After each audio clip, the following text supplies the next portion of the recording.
हाँ, hello student. आज की जो हमारी वीडियो या टॉपिक है, स्पेशली क्लास 12th की, जो मैं बायोटेक्नोलॉजी आपको पिछले वीडियो में मैंने दो वीडियो बायोटेक्नोलॉजी में बताया था, जिसमें से उस बायोटेक्नोलॉजी का जो थर्ड आपका कॉन्सेप्ट है या थर्ड पॉइंट है कॉम्पिटेंट होस्ट। ठीक है, अब यहाँ पे जो कॉम्पिटेंट होस्ट का मतलब समझ में आपको मैं बता रहा हूँ। कॉम्पिटेंट का मतलब जनरली कंपटीशन से लिया गया है। हम इंग्लिश में यहाँ पे कंपटीशन का मीनिंग डिफरेंट होता है, लेकिन बायोलॉजी में हम या बायोलॉजी में या जेनेटिक इंजीनियरिंग में या सेल बायोलॉजी में या मॉलिक्यूलर बायोलॉजी में या माइक्रो बायोलॉजी में यहाँ पे जो कॉम्पिटेंट का मतलब डिफरेंट डेफिनेशन होता है। कॉम्पिटेंट का मतलब होता है कि कोई भी सेल अपने जेनेटिक मटेरियल को अल्टर करे, चेंज करे, जिससे कि क्या हो, फॉरेन डीएनए उसके अंदर जाके इंसर्ट करे। कॉम्पिटेंट का मतलब कि टेकिंग ऑफ, या यूं बोलेंगे कि कोई भी सेल जब आपको डीएनए एंटर करता है, एंटर करने के बाद जो आपका होस्ट का डीएनए उसमें अपने आप को चेंज करता है, अल्टर करता है, जिससे कि क्या हो कि वो जो फॉरेन का डीएनए जान के इंसर्ट कर दे। इसी को हम कॉम्पिटेंस बोलते हैं इन बायोलॉजी या इन सेल बायोलॉजी, इन मॉलिक्यूलर बायोलॉजी और इन माइक्रो बायोलॉजी। यहाँ पे कॉम्पिटेंट, अब हम आपको बता रहे हैं कि कैसे कॉम्पिटेंट किया जाता है। तो कॉम्पिटेंट करने के लिए दो कंडीशन है, या तो वेक्टर के थ्रू करते हैं या तो वेक्टरलेस। हमको अपने डिजायर्ड जीन को उस सेल के अंदर एंटर कराना है। तो दो तरीका है, या तो थ्रू दी वेक्टर, वेक्टर की मदद से करें, और वेक्टर मैंने आपको बताया है बहुत डिफरेंट टाइप्स के वेक्टर होते हैं, जैसे कि प्लाज्मिड वेक्टर हुआ, या ईस्ट आर्टिफिशियल क्रोमोसोम हुआ, बैक्टीरियल आर्टिफिशियल क्रोमोसोम हुआ। उसी तरीका से अगर हम बिना वेक्टर के थ्रू अगर ट्रांसफर करते हैं, अपने डायरेक्ट जीन को एंटर करा देते हैं सेल में, तो उस कंडीशन को बोलते हैं हम वेक्टरलेस जीन ट्रांसफर। तो हम पहले वेक्टर के थ्रू पढ़ेंगे और फिर उसके बाद वेक्टरलेस के लिए। तो हमको चाहे वेक्टर को एंटर कराना है, प्लाज्मिड को एंटर कराना हो, या जीन को डायरेक्ट एंटर कराना हो, तो उसके लिए हम क्या करेंगे, सबसे पहले हम किस सेल में करते हैं, बात समझिएगा, जिस सेल में करते हैं या जिस सेल में हमने डिजायर्ड जीन को एंटर कराते हैं, उस सेल को क्या बोलते हैं, उस सेल को हम होस्ट सेल बोलते हैं।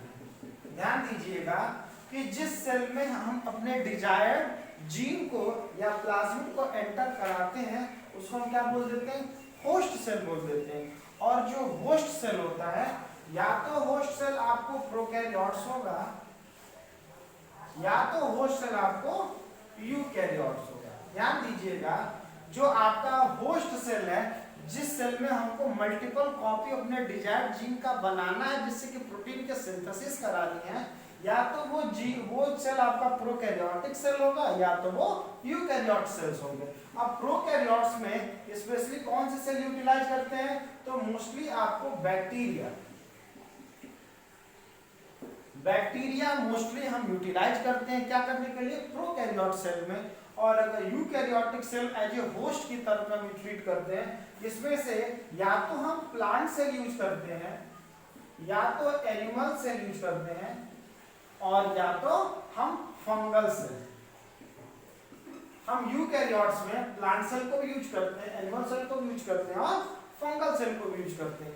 इसमें से आपको मैं बता दूं, जो प्लांट सेल है, या जो बैक्टीरियल सेल है, या जो प्लांट सेल है, या जो फंगल सेल है, ये तीनों में एक स्पेसिफिक फीचर्स होता है। क्या, तो इसमें सेल वॉल प्रेजेंट होता है, और एनिमल सेल में सेल वॉल नहीं होता है। तो अगर हम बैक्टीरियल सेल को लेते हैं, या अगर हम प्लांट सेल को लेते हैं, या हम फंगल सेल को लेते हैं, तो इस तीनों कंडीशन में हम क्या करेंगे कि इन तीनों सेल के सबसे पहले सेल वॉल को हम रिमूव करेंगे। तो सेल वॉल को रिमूव करने के लिए क्या, उसको क्या बोलते हैं, प्रोटोप्लास्ट। एक टर्म है बायोलॉजी में प्रोटोप्लास्ट, इसका मतलब होता है सेल विदाउट सेल वॉल। जिस सेल से अगर हम सेल वॉल को रिमूव करा देते हैं, तो जो बच जाता है वो क्या कहलाता है, प्रोटोप्लास्ट। माना कि आपका कोई प्लांट सेल है, और इसके ऊपर अगर आपका कोई सेल वॉल है, तो सेल वॉल को अगर हम रिमूव कर देते हैं, तो जो आपका सेल बच जाता है उसको हम क्या बोल देते हैं, प्रोटोप्लास्ट। तो सबसे पहले अगर ये तीनों कंडीशन में होगी तो हमको प्रोटोप्लास्ट बनाना पड़ेगा, रिमूवल ऑफ सेल वॉल। अब सेल वॉल को रिमूवल के लिए तमाम तरीके के एंजाइम्स होते हैं। जैसे अगर प्लांट सेल है तो हम सेलुलेट से ट्रीट करेंगे या हेमिसेलुलेट से ट्रीट करेंगे। अगर फंगल सेल है तो किससे करेंगे, तो काइटिन है तो काइटिनेज नाम के एंजाइम से ट्रीट करेंगे। क्या करेगा, डिजनरेट कर देगा आपके सेल वॉल को। अब हमारा ये कौन सा सेल हो गया, प्रोटोप्लास्ट। अब इस प्रोटोप्लास्ट को क्या करेंगे, प्रोटोप्लास्ट के अंदर कैसे अपने डिजायर्ड जीन को एंटर कराएंगे। सबसे पहला प्रोसेस है, हम इस सेल में क्या करेंगे, डाइवैलेंट केटायन से ट्रीट कराएंगे। इस प्रोटोप्लास्ट में क्या करेंगे, we treat with the help of divalent cation. अब डाइवैलेंट केटायन क्या होता है, तो आप लोग केमिस्ट्री में पढ़े होंगे, जिसके दो पॉजिटिव आयंस होंगे उनको डाइवैलेंट केटायन कहते हैं, जैसे कि Mg+2 या कैल्शियम+2। तो यहाँ पे हम कौन सा आयन यूज करते हैं डाइवैलेंट केटायंस में, मोस्टली कैल्शियम 2+ वाला यूटिलाइज करते हैं। अब करता क्या, ये कैल्शियम क्या करता है प्रोटोप्लास्ट में, ऐसा उसमें मैकेनिकल चेंज करता है या क्या उसमें स्ट्रक्चर में ऐसा चेंज करता है जिससे कि हमारा डिजायर्ड जो प्लाज्मिड या डिजायर्ड जो जीन है वो एंटर कर देता है। तो आपको मैं बता दूं कि ये अगर कोई प्लाज्मा मेम्ब्रेन है, क्योंकि चूंकि सेल वॉल हट गया, ये प्रोकैरियोटिक कोई सेल है और ये आपको प्लाज्मा मेम्ब्रेन है। और प्लाज्मा मेम्ब्रेन किस चीज से बना होता है, तो ये बाइलेयर होता है, बाइलेयर फैट का या लिपिड का बाइलेयर होता है, फॉस्फोलिपिड होता है। और जो प्लाज्मा मेम्ब्रेन होता है वो कैसा होता है, हाइड्रोफोबिक होता है। ध्यान दीजिएगा, प्लाज्मा मेम्ब्रेन जो फैट की बाइलेयर के कारण क्या होता है, हाइड्रोफोबिक होता है। वो हाइड्रोफोबिसिटी क्या करता है कि किसी भी पार्टिकल को या किसी भी आयन को अंदर एंटर करने में प्रॉब्लम करता है। ड्यू टू हाइड्रोफोबिक कंडीशन या बाइलेयर कंडीशन, ये हमारा डिजायर्ड डीएनए या डिजायर्ड हमारा जो डीएनए सीक्वेंस है वो एंटर नहीं कर रहा है। तो अब यहाँ पे डाइवैलेंट केटायन क्या करेगा, इस प्लाज्मा मेम्ब्रेन पे या इस प्रोटोप्लास्ट पे जैसे हम उसको ट्रीट करेंगे Ca+2 को अगर हम ट्रीट करेंगे इस पर्टिकुलर प्रोटोप्लास्ट पे, तो इसकी जो परमेबिलिटी को क्या कर देता है, बढ़ा देता है। Ca+2 increase the permeability. Ca+2 क्या करता है, ये प्लाज्मा मेम्ब्रेन की परमेबिलिटी को बढ़ा देता है। It increase the permeability of plasma membrane. अब जब प्लाज्मा मेम्ब्रेन की परमेबिलिटी यानी परमिट करने की एबिलिटी को ये बढ़ा देता है कैल्शियम आयन डाइवैलेंट केटायन, उसके बाद क्या होता है, आसानी से आपका डिजायर्ड डीएनए एंटर सेल में कर देता है। अब माना कि हमारे प्रोटोप्लास्ट के अंदर एंटर कर गया क्या, तो आपका डिजायर्ड डीएनए, अब उस डिजायर्ड डीएनए को कहाँ जाना है, तो उस होस्ट के डीएनए में जाके क्या करना है, अटैच होगा। भाई मैंने कॉम्पिटेंट का मतलब क्या होता है कि सबसे पहले वो एंटर करे और एंटर करने के बाद उस सेल ऐसा कॉम्पिटेंट हो जाए कि वो आसानी से जो फॉरेन डीएनए क्या हो, अटैच हो जाए। तो उसके लिए क्या करेंगे, दूसरा ये करने के बाद क्या करेंगे, शॉक ट्रीटमेंट। दूसरा क्या करेंगे हम, शॉक ट्रीटमेंट। शॉक ट्रीटमेंट का मतलब कि हम थोड़ा सा लिटिल बिट उस पर ना शॉक झटका देंगे। और कैसे शॉक ट्रीटमेंट करेंगे, तो आपको मैं बता देता हूं कि हम एक आइस बॉक्स लेंगे, ठीक, इस आइस बॉक्स पे अपने मीडियम या सेल को रख देंगे। इस आइस बॉक्स पे हमने सेल को रख दिया। रखने के बाद क्या करेंगे, कुछ समय बाद हम क्या करेंगे, इस जो सेल है इसको हम एक अलग मीडियम में डालेंगे जिसमें थोड़ा सा टेम्परेचर क्या हो, हाई, जिसको बोलेंगे ए लिटिल हॉट कंडीशन, और 42 डिग्री के आसपास हो, देन शिफ्ट। बात समझिएगा, ये हमारा आइस बॉक्स है। आइस बॉक्स पे हमने सेल को रखा, रखने के बाद कुछ देर बाद क्या किया, उसको हम शिफ्ट किस पे किए, एक लिटिल हॉट कंडीशन, एक ऐसा कंडीशन है जो कि थोड़ा बहुत क्या है, गर्म है, लगभग कितना है 42 डिग्री सेल्सियस।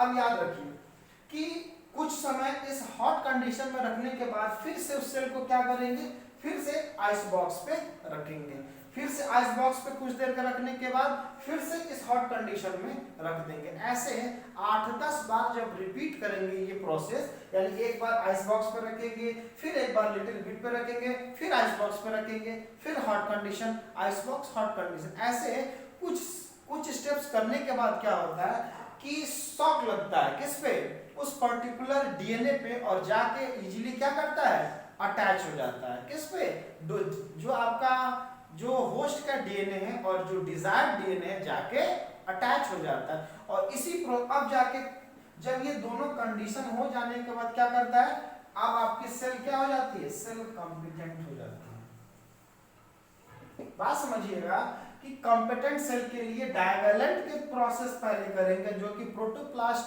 हम सेल लेंगे, प्रोटोप्लास्ट में एंटर कराएगा, कराने के बाद शॉक ट्रीटमेंट देंगे उस सेल को, जिससे कि क्या हो, वो आपका सेल का जो डीएनए है वो अटैच हो जाए किससे, फॉरेन डीएनए से। ये तो था हमारा हम किसी वेक्टर को कैसे एंटर कराते हैं। दूसरा एक प्रोसेस है,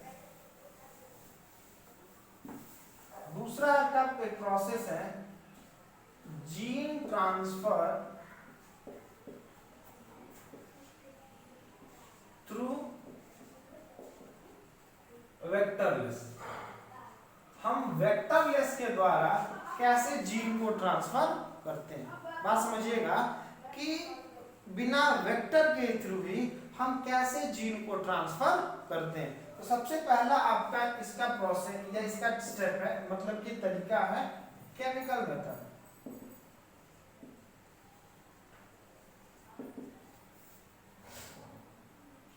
केमिकल मेथड, हम किसी पर्टिकुलर केमिकल में क्या करते हैं, हम डिजायर्ड जीन को और सेल को किसी केमिकल में रख देते हैं, और वो केमिकल क्या करता है, आसानी से जीन को एंटर कराने में हेल्प करता है। जैसे कि आपका प्रोटोप्लास्ट प्लस जीन है, ठीक है। अब आप समझिएगा, ये आपको प्रोटोप्लास्ट है और ये आपका जीन है, इसको हमने किस में रख दिया, kept in a medium of PEG, polyethyl glycol.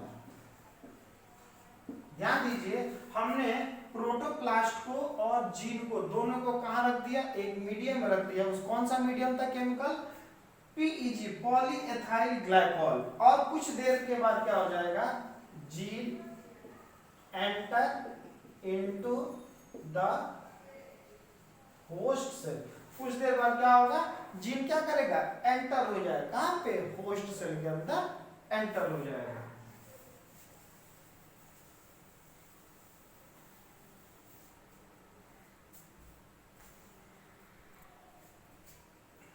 दूसरा आपका जो टेक्निक है जीन गन, जीन गन या शॉर्ट गन। दूसरा कौन सा टेक्निक के द्वारा हम किसी जीन को एंटर करेंगे, या तो जीन गन या उसी को शॉटगन सीक्वेंसिंग या शॉटगन के थ्रू करते हैं। इसमें क्या करते हैं हम कि फर्स्टली सेल या जो आपका डीएनए है या जो भी सेल है, ध्यान दीजिएगा, सेल या डीएनए, लेकिन हम यहाँ पे क्या करते हैं, डीएनए की बात करते हैं। तो फर्स्टली डीएनए को क्या करेंगे, डीएनए कोटेड विथ गोल्ड और टंगस्टन। सबसे पहले क्या करेंगे, वो अपने जो डीएनए है उसको किस चीज से कोट करेंगे, या तो गोल्ड से कोटिंग करेंगे या तो टंगस्टन से कोटिंग करेंगे। माना कि आपका ये डीएनए है और इस पे हमने कोटिंग किसकी कर दी, गोल्ड की कोटिंग कर दी, और आपको डीएनए है, ठीक। अब इसके बाद क्या करेंगे, हम एक इंस्ट्रूमेंट आता है, गन जैसा होता है, उस गन में इस हमने बुलेट जिसको बोलते हैं लोड कर दिया, जिसमें क्या है, आपका शॉटगन गोल्ड का फॉइलिंग है उस पे और डीएनए उसके अंदर इनबिल्ट है। अब उसको हमने लोड कर दिया किसमें, जीन गन में लोड करने के बाद और हम क्या करेंगे, ट्रिगर कर देंगे। किस पे ट्रिगर करेंगे, सेल पे। ट्रिगर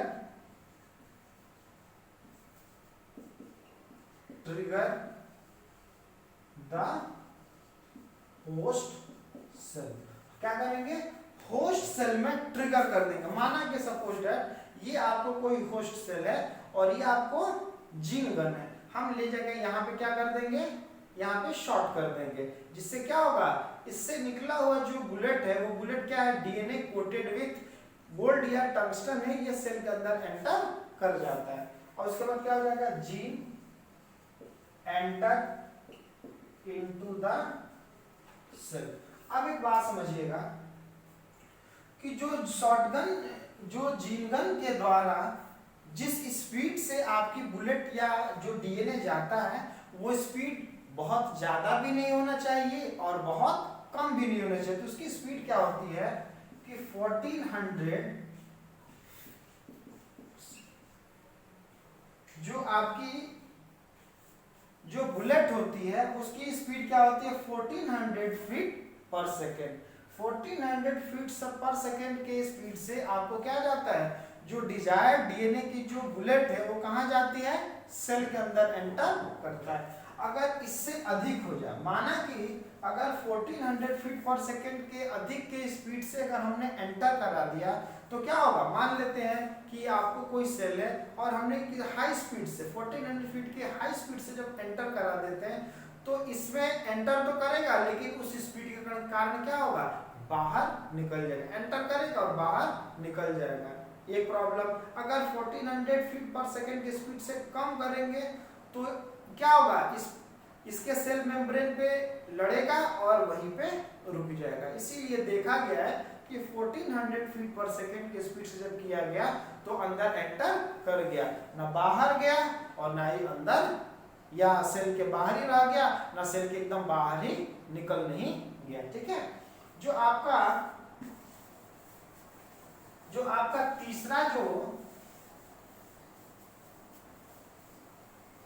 तीसरा जो टेक्निक है, जिस टेक्निक के थ्रू हम किसी अपने डिजायर्ड डीएनए को एंट्री कराते हैं उसको बोलते हैं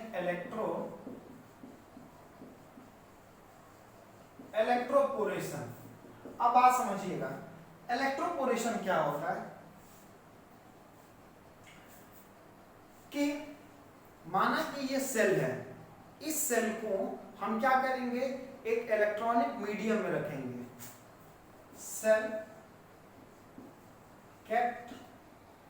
and DNA kept in high voltage for short time। हम क्या करेंगे कि सेल और डीएनए को हाई वोल्टेज देंगे और बहुत ही कम समय के लिए, मिली सेकेंड के समय में क्या होगा, वो आपके अंदर एंटर कर जाता है। इलेक्ट्रोपोरेशन का मतलब कि नाम से ही पता चल जा रहा है कि कुछ कहीं ना कहीं इलेक्ट्रिसिटी का इसमें इन्वॉल्वमेंट होगा। क्या होगा, हम उस सेल और उस डीएनए को एक ऐसे मीडियम में रखेंगे और मीडियम ही को हम एक इंस्ट्रूमेंट में रखेंगे और कितना वोल्टेज देंगे, हाई वोल्टेज, बहुत ही ज्यादा वोल्टेज देंगे लेकिन बहुत ही कम समय के लिए देंगे। तो उससे क्या होगा, जो आपकी जो प्लाज्मा मेम्ब्रेन होती है, तो प्लाज्मा मेम्ब्रेन क्या होते हैं, पोर बन जाते हैं। माना कि ये आपका कोई सेल है और ये अगर यहाँ पे कोई हमारा डिजायर्ड डीएनए है, जैसे हम इसको हाई वोल्टेज देते हैं इसमें टेम्पोररी पोर बन जाते हैं। बात समझिएगा, क्या बन जाते हैं, टेम्पोररी पोर बन जाते हैं। कहाँ पे, प्लाज्मा मेम्ब्रेन पे। अब जब टेम्पोररी पोर बनते हैं, इसी पोर के थ्रू क्या होते हैं, एंटर कर जाते हैं क्या, आपके डिजायर्ड डीएनए।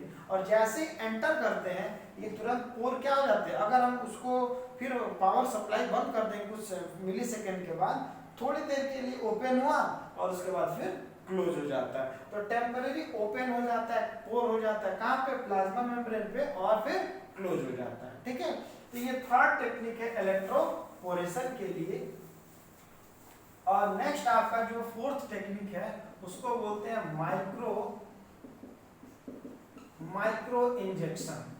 माइक्रो नाम से पता चल जा रहा है, माइक्रो, माइक्रो को क्या बोलते हैं, सूक्ष्म बोलते हैं।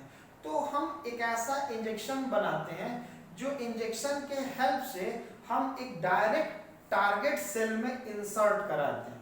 बात समझिएगा, ये माइक्रो इंजेक्शन नॉर्मली किस सेल में किया जाता है, normally done in animal cell, animal cell में।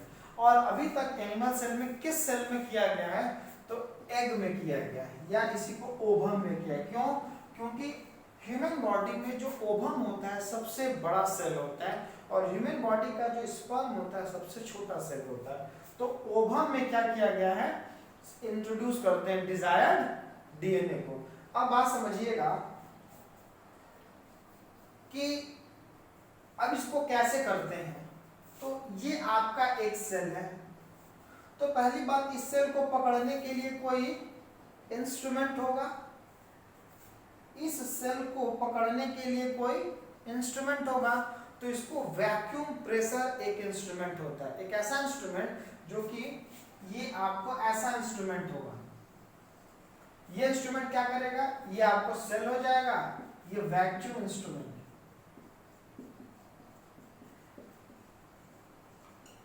ठीक, ये वैक्यूम इंस्ट्रूमेंट क्या करेगा, इसको पकड़ कर रखेगा। जैसे देखते हैं कि ये आपको एक सेल है, इसी सेल में एंटर कराना है, और ये आपको इंस्ट्रूमेंट है। ये ऐसा हम सकिंग प्रेशर पीछे से जब इसको अप्लाई करेंगे, खींचेंगे, तो क्या होगा, ये इस पे होल्ड करेगा। जैसे आप लोग मुंह में लगाते हैं इसके ढक्कन को, तो क्या होता है, होल्ड करता है कि नहीं होता, वैक्यूम के कारण। तो यहाँ पे हम इसको वैक्यूम करेंगे यहाँ पे, तो इसको क्या करेगा, ये होल्ड करेगा, ऐसे होल्ड किया जाएगा। अब इस वैक्यूम का प्रेशर इतना ज्यादा नहीं होना चाहिए, ध्यान दीजिएगा, इस वैक्यूम का प्रेशर इतना ज्यादा नहीं होना चाहिए कि ये अंदर अपने अंदर ही खींच ले, और इतना कम भी नहीं होना चाहिए कि इससे अटैचमेंट ना हो। इतना प्रेशर होना चाहिए कि इस ओवम को क्या करे, पकड़ कर रखे, होल्ड करके रखे। अंडरस्टैंड, जैसे ही होल्ड करके रखेगा उसी समय क्या करेंगे, हम एक इंस्ट्रूमेंट लेंगे, इसको बोलते हैं माइक्रो नीडल।